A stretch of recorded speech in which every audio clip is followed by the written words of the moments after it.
All right, buyer personas are the cornerstone that you build your marketing and eventually your sales process on.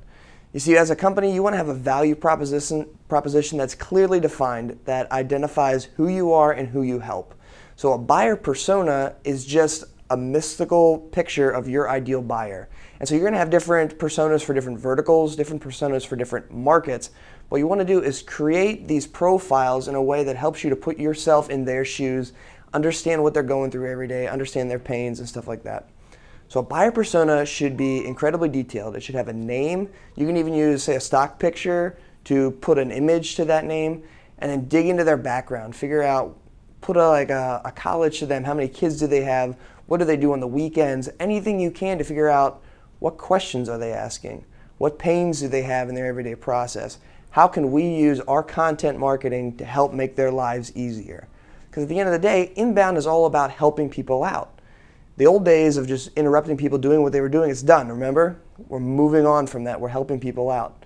And so buyer personas help your marketing team understand who they're talking to. You can get tone down. Because if I'm talking to an engineer who's making very calculated decisions every day with one marketing message, I need a completely different set of language to talk to a maintenance manager who's on a shop floor all day. So buyer personas help me as a marketer structure my conversations to those two different audiences who could be purchasing the same product, but the language needs to be very different. And buyer personas also help out the sales team, because you can see through a form or through different levels of the marketing automation what you can identify who a persona is. And by doing that, you can understand what typical questions they ask. Because your sales team is going to be able to easily identify 4 or 5 different generic types of buyers that they sell to. This is a great place to start to figure out who are my personas and who do I need to cater to. So this is going to help align the marketing message that marketing's pushing out and that marketing is creating and the content that goes into that. And it's also going to help the salespeople engage and really drill in on that pain point a lot quicker.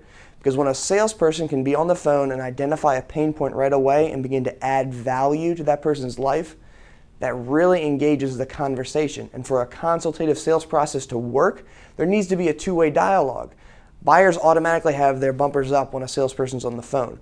But when that salesperson understands them as the persona and understands the typical challenges they're going through, those defenses begin to drop. And you can actually engage in a conversation that builds up the business and helps to progress the sales conversation down towards a solution base, whether it's product or service for that customer. So that's kind of how personas touch everything. And so get an understanding of that before we even launch and before you dive down into your tactics, because having that understanding is going to help you to create better marketing and engage in a more consultative, value-adding, helpful sales process.